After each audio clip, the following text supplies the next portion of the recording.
I recently had a chance to catch up with Dr. Ernie Sawyer. He is the principal at Liberty High School out in Bedford, but he also spent some time as an analyst, if you would say, for Chris Glaize. I don't know what his official title was. Chris Glaize gave him director of baseball operations, but didn't pay the man a dime more. And I didn't even take him food. So what type of interviewer am I? I'm just a guy named Bob that conversed with Dr. Ernie Sawyer back about a week or so ago at Liberty High School, right here on the Sports Buffet podcast. You might be asking yourself, why is Ernie Sawyer on a sports podcast? Well, he's got a sports background. Now he just took that up a level to become the principal at Liberty High School. Tell us about your sports background first. I mean, I love sports. I think my wife probably hates it that when the TV's on, it's sports. I got to the point where now I watch Premier League soccer on Saturday mornings. So I'm a sports nut. If it's on, I'm probably watching it. The only exception is hockey. I'll watch it, but I don't watch it. When you get into the Stanley Cup, it's hard to turn it off. Right. I mean, but I say that, and I went to Roanoke Express games a ton as a kid. But I love sports. My background, as a kid, and sports entertainment. Just want to throw that out there. That's later, right? We'll get to that later. Exactly.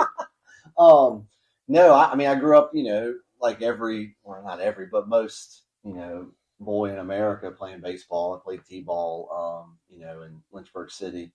I played baseball my senior year at Brookville. I follow every sport now. I'm a huge Virginia Tech fan. I went to school there. So I follow them pretty religiously. Big Baltimore fan, Orioles, Ravens. NBA, I was like everybody else in the early 2000s, a Lakers fan. Followed Kobe Bryant.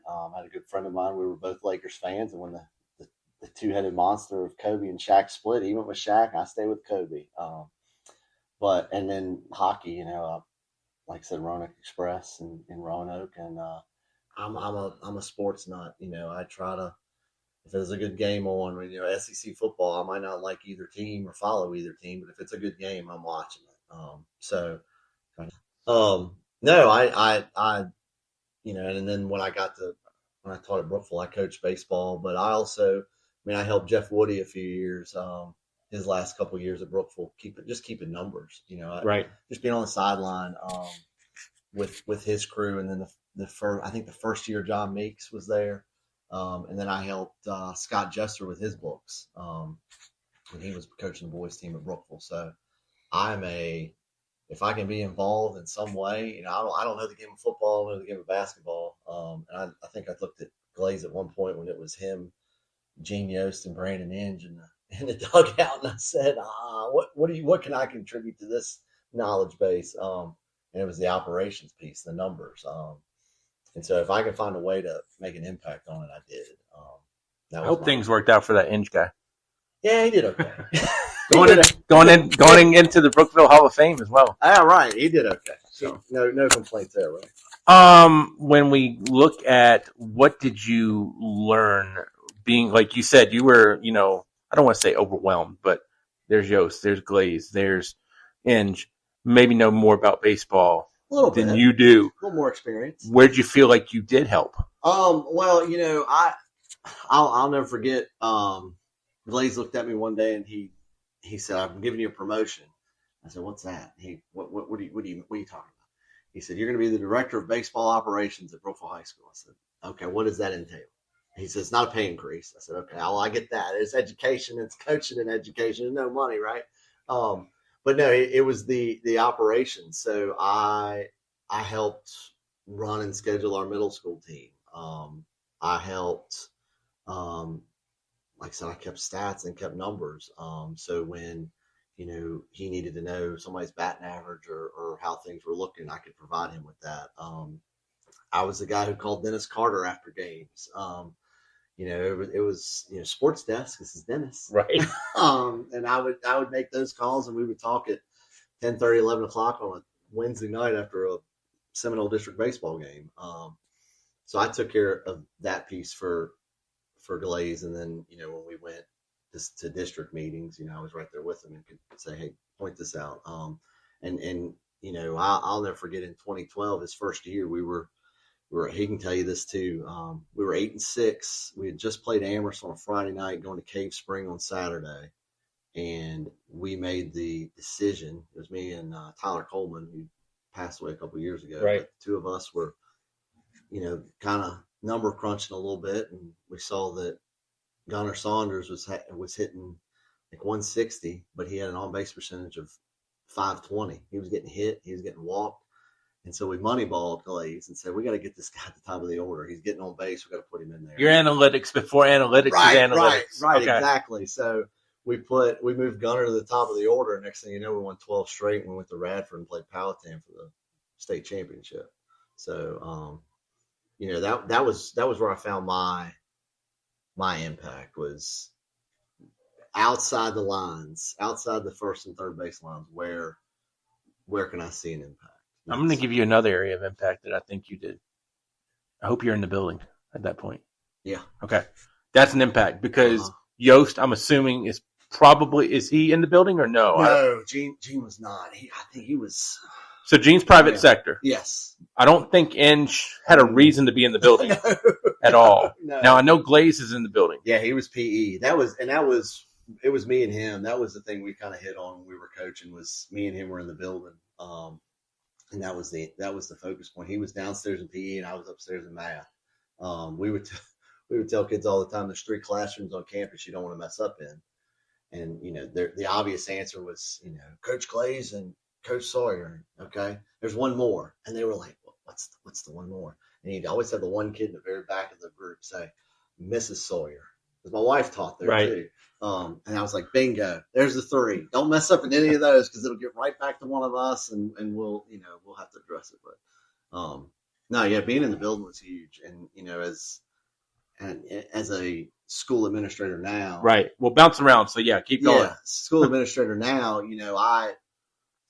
I see the impact of that. I try to, and I think of it as, it might not be 9 through 12 at Liberty High School, but is there a way to get you at Liberty Middle School 6 through 8? Because I've said this for the last few years, going into my third year as principal here, we're one campus, right? We're one community. I don't see a football program being 9 through 12. I see a football program being 6 through 12. So if I can have somebody on the football staff at the middle school, that's going to help me in the long run. Sure. So, like I said, if it might not be here on our campus, but if I can get them down the road behind us at the middle school, then that's just as impactful. Well, and I think the thing about it is nowadays everything starts at a younger age, because if you're not invested in, I'll put it this way, the prospect of somebody just coming out in 9th grade to play football and they've never played before is rare. Yes. Now, can you get somebody that maybe transferred in from another school that played? Sure, 100%. Right. But can you get somebody that's never played the sport they're going to want to play before? Yeah, you can, but they better be like Logan Thomas or whatever, where they're a freak athlete and they can just, roll it out. Yeah, and I think that's where it becomes more important. I mean, coaches are, it's a 365 day a year job. If you're the head coach 100%. Of the program, you've got to be involved every day of the year. And, it doesn't start at 6th grade in the B team level. It goes down to the rec league. We just had a couple weeks ago, had a rec football camp here, which that's huge. We try to have rec nights for all of our varsity sports. So our rec department, those kids that are playing in the feeder programs for our schools, can step on the field, be a part of it with the varsity kids, and just experience it. So that, but it goes past 6th grade. You've got to be involved in the rec departments too. If you want your high school to get wins, they need to start learning at that middle school, probably even younger than that level, to be honest with you. Yeah. But I don't think sports specification, especially here, is the way to go, because you don't have enough kids to where you can just say, hey, this is a baseball player. Yeah. Hey, that kid's a football player. Well, and I don't think any school in America can say that. We were it's ironic. We had our VHSO area meeting today, and Todd Tarkenton, he's one of the assistant directors of compliance, told us today, I don't know if it was this year, a couple years ago, 29 of the 32 first-round draft picks in the NFL were multiple sport all-state athletes in high school. I think we need to, as a, sports in general, kids shouldn't be exclusive. As somebody who, like I said, I only played 1 year of baseball, but I ran track a couple years in high school. Who's the best athlete you saw that was not since your time at Liberty? Maybe even read the paper. I mean, not necessarily saw, but just in the Lynchburg area, maybe one of the better athletes that you saw or know of. And we can probably identify them. I'm not playing a trivia game with Ernie Sawyer, I promise, but we can probably identify that person played multiple sports at some point. I can go back to, my coaching days at Brookville, Nigel Andrews, Chris Glaize, Rick Adams at Alta Vista. Logan Thomas. Yeah, he was. I call him the between eras of me at Brookville, right, for being a student and a teacher there. But yeah, I think of the kids that that whether they're baseball and football, or baseball and track, or football and wrestling, right, right.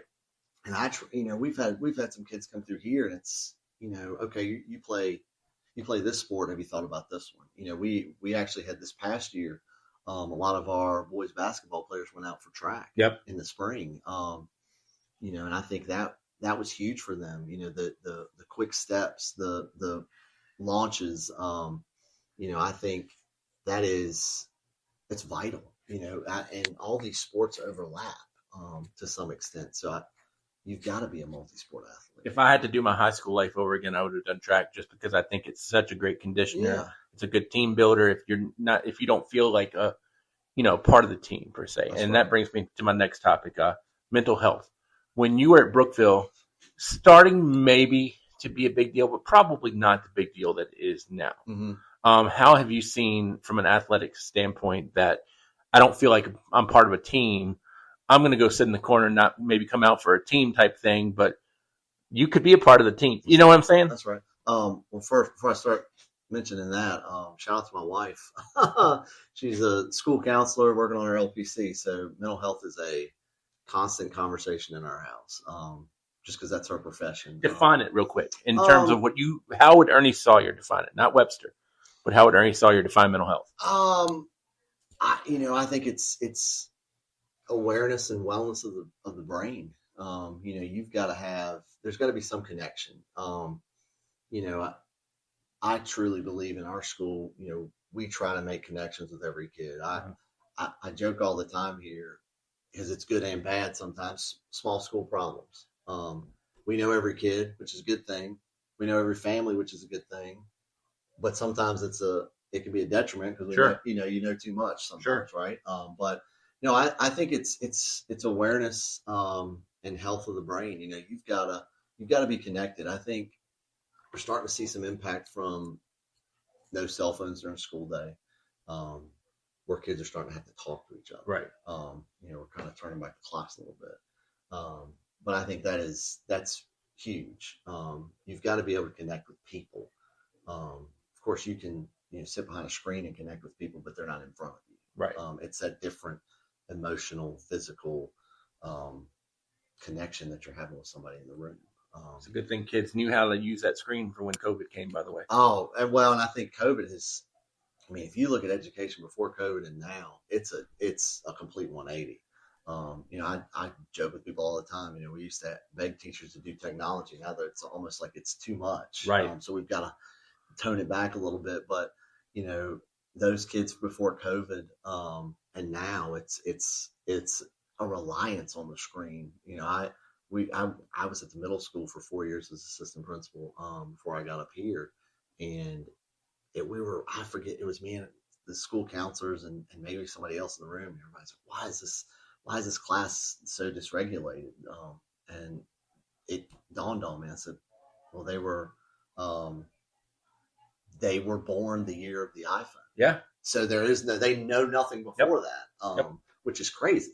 The instantaneous stuff you have in your hand, it's wild. But yeah, I think to me, it's, you've got to have that connection. And that goes part of that, awareness and health of the brain. I take notes on, a notebook, pencil and paper. I did this morning too. My kids are going to take notes on a Chromebook. Right. And to me, that's because these sausage fingers are not great for, keyboards. Now, pencil, I mean, you can be Andre the Giant and, it's essentially right. Paper, right.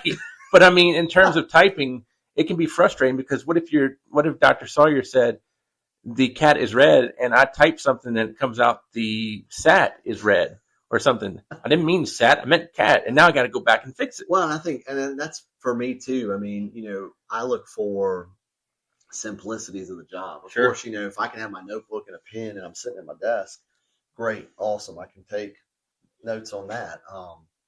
Then there are times where I don't have my notebook, but I've got my pen. And if there's a piece of paper or printer near me, I'm grabbing paper from that and I'm writing. Then there's times where I don't have either. And I'm pulling out the notes app on my phone and I'm just typing away. And I preface it that, I'm not texting, I'm not looking things up or emailing or whatever. I'm taking notes from you. There'll be no judgment. Right.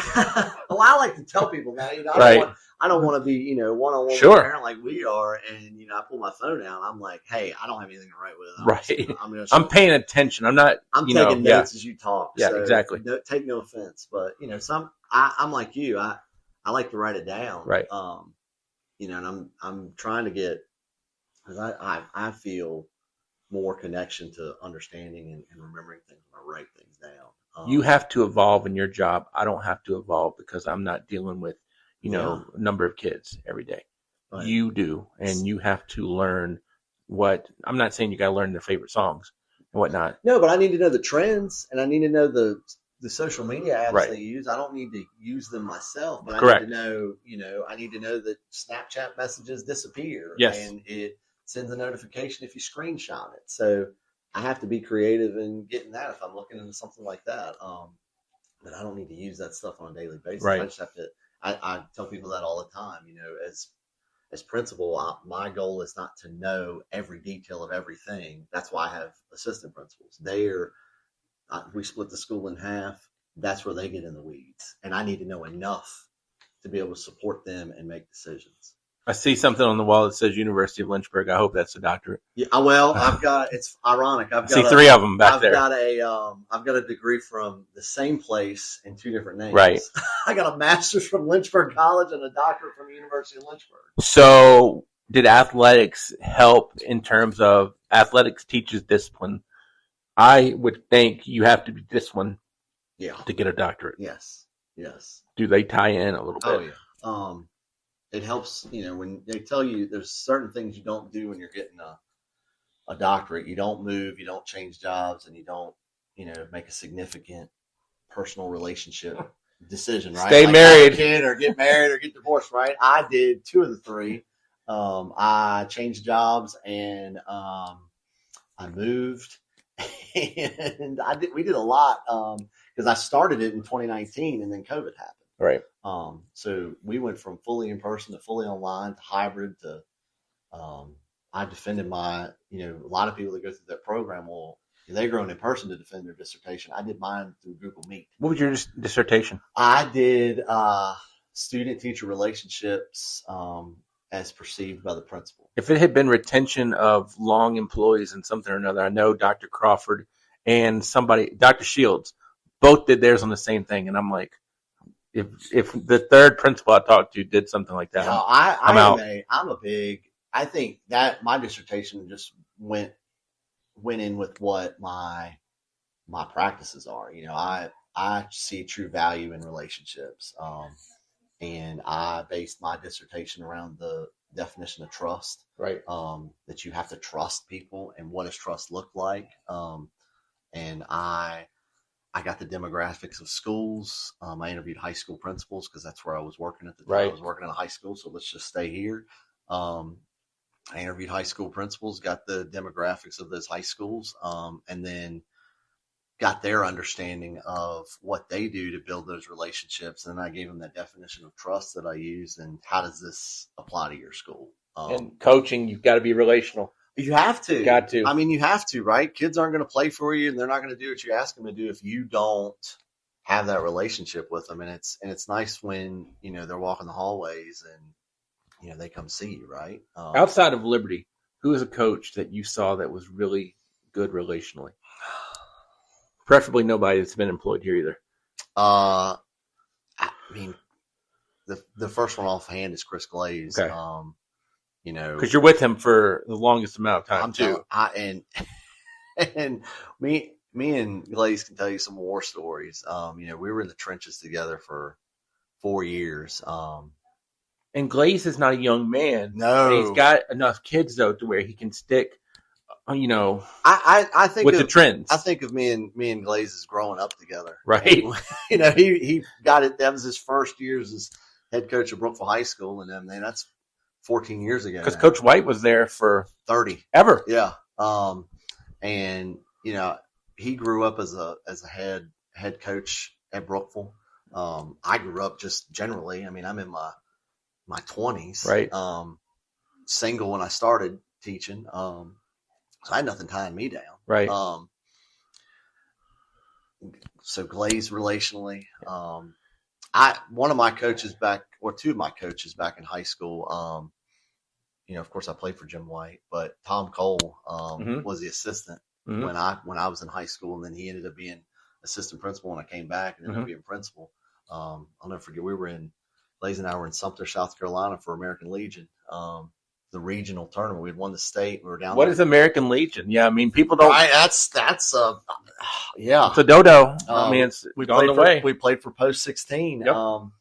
And we were down in Sumter. We had just lost the second game. We lost our second game down there. I think we won the first two and then lost the last two.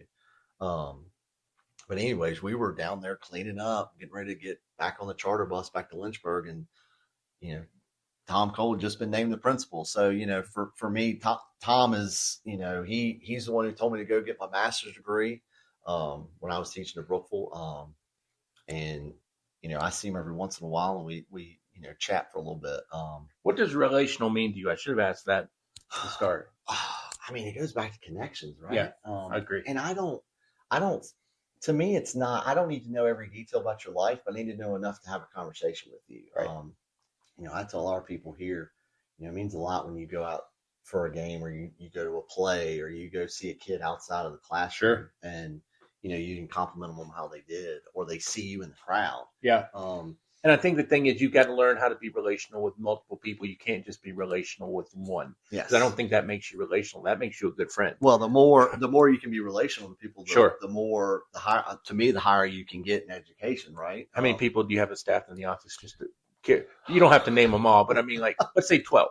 Right. If you know all 12 of them, that's being relational. If you know one of them well, that's being a good friend. And it's also treating people like humans. Yeah. Yep. I mean, people come here and they work, 8 to 4 or 9 to 5, whatever you want to call it, right? But at the end of the day, they go home. Their husbands, their wives, their moms, their dads, their brothers, their sisters, their neighbors, their people in their community, and you have to treat people like that outside of the job. More of your hours are probably spent here than they're spent at home, and I don't mean that to be it's the nature of the job sad, but I mean, like, for everybody, not just you, but most everybody is going to spend more hours at their work, so they have to be relational, I think, with their work people. Well, you also have to make on the same coin, you have to make the hours you are at home more impactful. Absolutely. You have to go, for me especially, I have to go a little bit above and beyond, as my wife is on a plane coming back from Ireland right now. So the last week and a half has been fun at our house, but I think that week and a half has been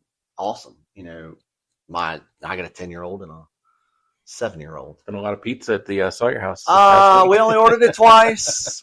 I cooked spaghetti one night. Breakfast for dinner one night. What else we had? We went out to eat one night. Went to 221 tapping table. We had to watch the England and Norway. We watched the first half of that because they're big. They got big in the World Cup. But when one parent is away, I don't want to say the mice will play. Well, but when mom's away, it's mom, right? Because when I'm away, she runs the tight ship. She gets them where they need to go. And then I mean, that was me this week. We had to get to art camp. We had to get to cheerleading camp last Saturday.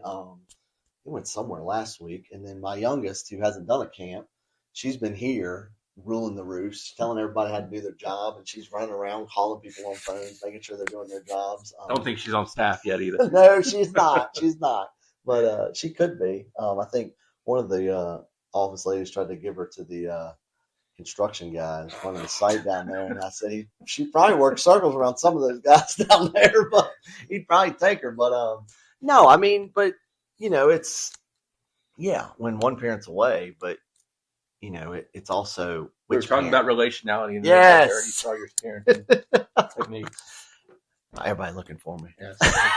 It's a small school, pish posh. Right. Yeah, we've had about 20 people look for Summertime, and the principal's in the office and the lights on. Talking to some guy. We don't know who he is. Why has he got a microphone? Bob. That's all we say. It's just Bob. You just heard from the good doctor, Ernie Sawyer. We reminisced on Brookville days. We talked about being relational, and I'll tell you what, we did this interview a week or two ago, so I hope Dr. Sawyer's wife made it back safely from Ireland, and the kids are eating more than just spaghetti now. We'll cover Liberty and more throughout the year on the Sports Buffet podcast. This is Bob Alvis.